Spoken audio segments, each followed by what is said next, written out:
power to bring about change. Local. Everybody has to work together. And progressive. I think you get the idea. On WCPT 820.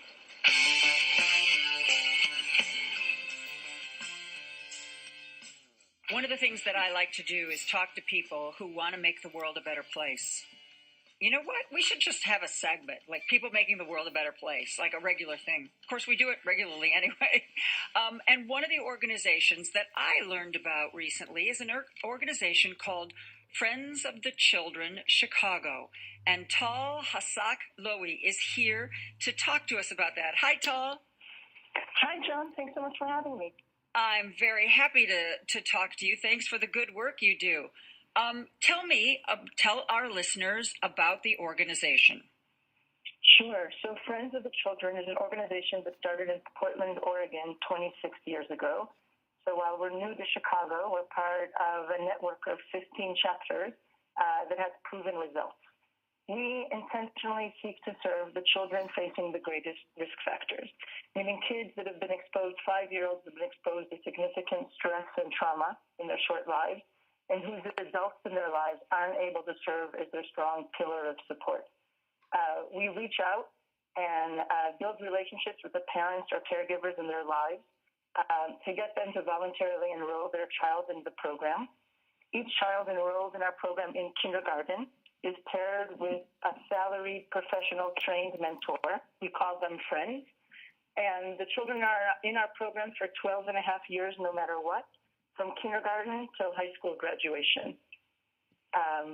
And we have great results with our kids. 83% of the kids graduate from high school. 93% avoid the juvenile justice system. And 98% avoid early parenting. And we just launched last year, and we're serving children in the Austin and North Lawndale communities. And do you connect with the schools or community groups, or how do you do your outreach? Yes, and yes. So traditionally within the network, we identify children for the program one of two ways, either directly from the foster care system, or we partner with high poverty schools and go in and observe the children for 6 weeks.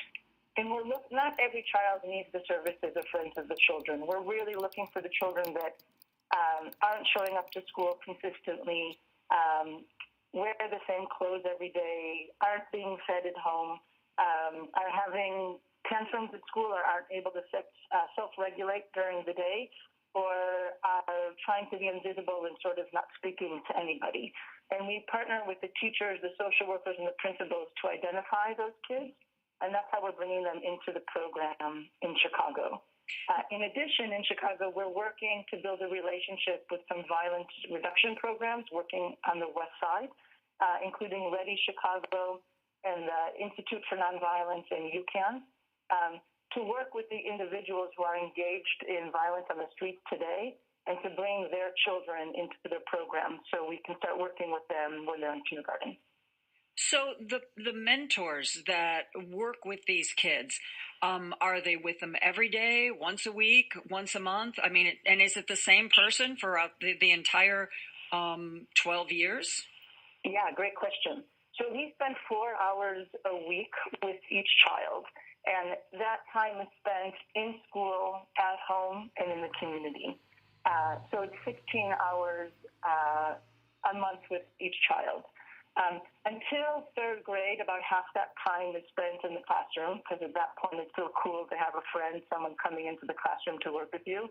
And then it's decidedly not cool to have an adult come into the classroom for you. And we, until 6th grade, so we expect that over the 12 and a half years that a child's in the program, that they'll probably have 2 to 3 friends that work with them. When kids go into 6th grade, so when kids first come into the program, each friend, our professional mentors, only works with 8 youth, 8 children, so they can spend 4 hours a week with each one. In 6th grade, we switch it to a 12-to-1 ratio because the least cool thing for a teenager is to have to hang out with an adult, and so we do more peer-based programming in addition to the one-on-one programming with teenagers. And then sometimes a life experience comes up so that a friend has to leave. But we pride ourselves on paying our friends well and treating them well and giving them great benefits and support. And the average friend in the Friends of the Children Network stays with us for 7 years, which we're very proud of. And what kind of experience do the friends need? I mean, do they have to have like a degree in social work or therapy? So all friends have to have at least a bachelor's degree and 2 years experience working with vulnerable youth. So the work that we do isn't therapy, but it's very therapeutic, what we're doing. Mm-hmm. We are building that strong, positive, consistent relationship and helping them, teach them many of the pro-social skills that they need, their social and emotional skills. So when friends start working with us, they go through 3 weeks of full-time training here in Chicago, and then we send them to Portland for a week of training as well and give them ongoing training every month with all of the experts, of which we have many here in Chicago. How did you make the jump from Portland, Oregon to Chicago, Illinois? So Friends of the Children about 5 years ago was awarded a Social Innovation Fund Pay for Success grant from the federal government, which is given to organizations that are making high impact and that they know are scalable and replicable. And so Friends of the Children, the national chapter, was given $4 million, which they had to match with their own $4 million, with the goal to expand to 25 cities by 2025. And then they looked to expand to new cities, and so they knew they wanted to come to Chicago. And in 2017, they connected with George Sheldon, who was running DCFS at the time. And so there was great interest to bring our work to Chicago. And then I was introduced to the organization. And any new chapter has to raise $1.5 million over 3 years in order to launch. And I raised that money, and we launched in January 2018. Wow, congratulations. I've got to take a quick break. Hang on a second, Taal. I'd like to talk about some of your initiatives and some of how people can support you and a bunch of other stuff. We'll be back with Taal Hasak-Lowy from the Friends of the Children. We'll be back after this. With your Mayo Clinic Radio Health Minute, I'm Vivian Williams. Every season, the news hits of pools closing because of an outbreak. Come for a family-friendly, fun-filled day of fitness and giving back. Join Chicagoland's largest 5K run to end homelessness at Chicago's beautiful Montrose Harbor on Saturday, July 14th at 8:30 a.m., benefiting a Safe Haven Foundation. Be a part of the solution. Register today. Run to endhomelessness.org. That's run to endhomelessness.org. Well, last year, 13-year-old gay student Molly Pinta had a dream. Sunday, June 2nd, it becomes a reality thanks to the Pinta Pride Project. Buffalo Grove will host its inaugural family-friendly Pride Parade on Sunday, June 2nd. Beginning at 10 a.m. on Checker Drive in Buffalo Grove, the Buffalo Grove Pride Parade kicks off with more than 40 sponsors and over 80 floats and bands, including Lakeside Pride and Chicago Pride Guard. Grand Marshals include Shara and Jesse Elias, Demi Gelato, and Illinois House of Representatives Majority Leader Greg Harris. It'll be a morning of love and acceptance in the northwest suburbs of Chicago. The special day will continue after the parade with the Buffalo Grove Park District's Uniquely Us, a celebration of community at Mike Rilko Community Park from 12 noon to 4 p.m., just east of Arlington Heights Road and Route 83 in Buffalo Grove. There'll be live music and entertainment, food trucks, and family entertainment. Make plans to attend Buffalo Grove's inaugural Pride Parade Sunday, June 2nd. For more information, check out pintaprideproject.com. It's time for some straight talk. Look, if your wireless bill is growing out of control like some crazy, obnoxious weed, time to take some clippers to it. Cut that bill in half with Straight Talk Wireless. For just $45 a month, you can get 25 gigs of high-speed data for half the cost of big carriers. All on America's largest and most dependable 4G LTE networks. No contracts, no mystery fees, ever. Straight Talk Wireless, everything for less. Savings may vary. See straighttalk.com. WCPT 820, Chicago's progressive talk, where facts matter.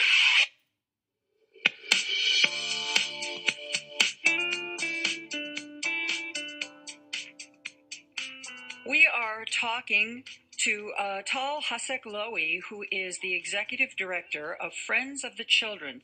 It is a fascinating group that is working to make lives better for kids who have problems at home, problems at school, problems in their communities, in their families.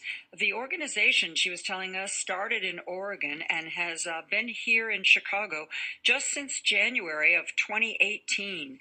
Taal, do you have plans to expand? You said you were in the Austin and Woodlawn neighborhoods? So we currently serve children in the Austin and North Lawndale neighborhoods. And by next month, we'll be serving 56 children. And we'll be adding, at this point, 32 kindergartners a year with the goal of serving 200 kids within 5 years. And the program fixes these kids up with friends, mentors. They call them friends, but mentors, people who they can spend a few hours a week with, talking about their lives and confiding in and getting kind of the help they need. One of the things that you mentioned is you also partner with violence prevention groups. Talk a little bit about that. Sure. I think that reducing violence and understanding the root causes of violence is top of mind for many people in Chicago. And we have some fabulous organizations doing really important work to help reduce violence with the people who are engaged in violence today and adolescents who are at risk of being disengaged from school or being disengaged from society enough that they're at risk of becoming involved in violence. We very much believe that we are also a violence prevention and intervention program, working much in a public health approach, working much upstream because those signs of warning are there very early for children. What do you mean by working upstream, and what are the signs that you look for, and when do you look for them? Sure. So think in terms of preventive medicine, right? So if a child has been exposed to significant adverse childhood experiences or trauma or toxic stress, what does that mean? Domestic violence in the home, gun violence in the community, an incarcerated parent or family member, someone in the family who's been shot. That affects somebody on a biological, like a neuroscience level. It's really traumatic on the body. And if you are exposed to so much stress and trauma, that child's brain, and this happens to many people who live in very violent communities, you are exposed to so much stress and trauma that biologically you're stuck in fight or flight mode. You're in survival mode. You can't access that cognitive thinking part of your brain. And so therefore you're going to be very quick to react or overreact to certain situations because you don't feel safe or comforted. So kids that have been exposed to significant trauma and stress and whose parents themselves are very dysregulated because they're going through so much stress and trauma. What we know helps children secure and overcome such hard circumstances is the presence of a positive, consistent relationship that helps calm them, to help them self-regulate, so that they can then access the cognitive thinking part of their brain to interact and play helpfully with other children and learn what's happening in school. And if we don't work with these children, who we know have been identified as being exposed to so much stress and trauma early on, we can't be surprised that they may develop negative coping mechanisms over the years and that in their teenagers or young adult lives may start engaging in violence. So we want to work with those people who face those great risks as early as we can get to them. I see. That makes perfect sense. Now, I know you are in touch with some of the community organizations and the schools. What about the aldermanic offices? What about the city council as a general? Violence prevention is one of the big things that Lori Lightfoot campaigned on. Have you reached out to anybody in the political arena? Yeah, so we're a very new organization, so we're just getting ourselves up and off the ground, but we've had fantastic conversations with people in the current mayor's office, both working in the schools and within violence reduction. We're looking forward and hoping that we can connect with Lori Lightfoot staff, the mayor-elect staff as well. We're also in conversation with people in the county, and we are building up relationships also with the TFS within the state as well. And I very much look forward to building partnerships with all of those entities so we can work together to address the issue early and not wait until people are actually engaged in violence. Are you able to reach out to DCFS? Because I would think that they couldn't really point you in the direction of certain kids who are at risk because all that information is confidential. So what help can they give you? So this is what's nice about being part of a larger network and an organization that's been around for 26 years. Although each city is its own separate nonprofit, its own separate 501c3, we benefit from the knowledge of how other cities have worked. So many of our other chapters and cities are in direct contract with the foster care system, who pay Friends of the Children. There's a direct contractual relationship with Friends of the Children so that we can work with their youth, oftentimes with children that are in intact families, meaning children that DCFS is monitoring, but they still live with their parent or caregiver. And the DCFS's hope, or the foster care system's hope, is if they can pair that family with a friend, they can keep that family intact, which we know is best for the child, because we also work very, very closely with the child's parent or caregiver. I see. Talk about this panel discussion that you've got coming up. Sure. Thanks for asking. So we, on June 5th, we're hosting a panel discussion called The Power of Early Intervention, Breaking the Cycle of Intergenerational Trauma. On it, we're very fortunate to have Brian Samuels, who's the executive director at Chapin Hall, will be moderating a discussion with Eddie Bocanegra, who runs one of the violence prevention programs in Chicago called Ready Chicago, that's housed within Heartland Alliance. Eddie's name may be familiar to people. He was featured in Alex Kotlowitz's recent book, An American Summer, and was in the movie The Interrupters. Yes. Dr. Colleen Cacchetti, who is the executive director at the Center for Childhood Resilience at Lurie Children's Hospital, will be on it to talk about trauma and what it does to a person's brain and what are the best ways to overcome trauma. And a very new doctor, he just graduated this weekend, Dr. Maurice Swinney, who's the Chief Equity Officer at Chicago Public Schools and has been a principal for many, many years. We'll be talking about how addressing this issue is really an equity issue. And the event, is June 5th from 5 to 7 p.m. at Loyola University's Watertown campus, and it's free and open to the public. Okay, and if people are interested in attending the event, I have an RSVP link for those of you who want to come to this event. It is poweroferly.app.rsvpify.com. Is that right?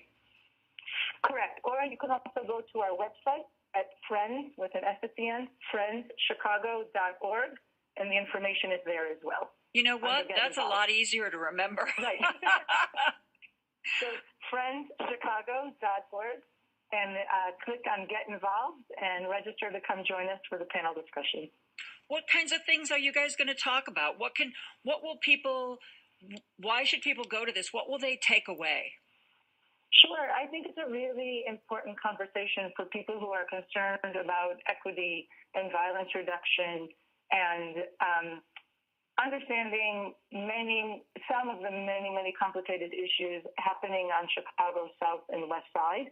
And how to address it. So Eddie Bocanegra will be talking about the men that he helped through Ready Chicago, and that he feels very sad that this is the first time that most of these men are getting outside help or intervention in their lives.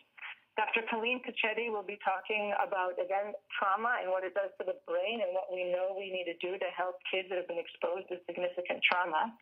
And Dr. Maurice Swinney is going to talk about that this is an equity issue, that if we don't pay attention, if we ignore these children in this population until they're teenagers or young adults, we are doing them a significant disservice, and it is disproportionately children of color that we're ignoring until they become teenagers. I don't wait to start parenting my children, my daughters, until they were teenagers. I started working with them, obviously, from the day they were born.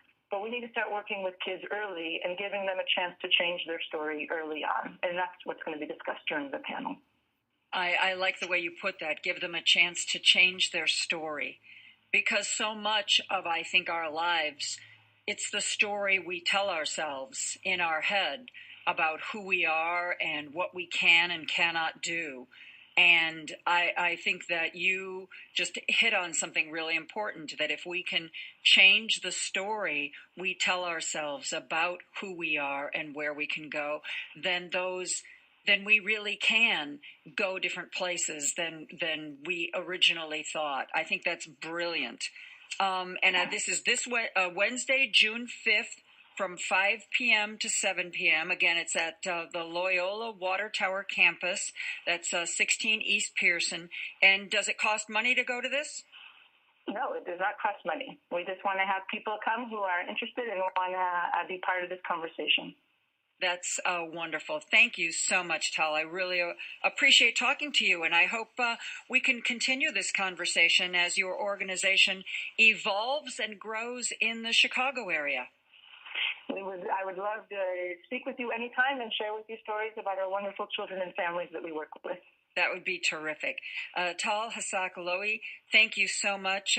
Executive Director, Friends of the Children, a relatively new organization to the Chicago area, but one that we hope will make a great difference in a lot of lives. And we will come back. We are going to talk to one of the presidential candidates, Marianne Williamson. She is a spiritual author. You may know her best that way, but she has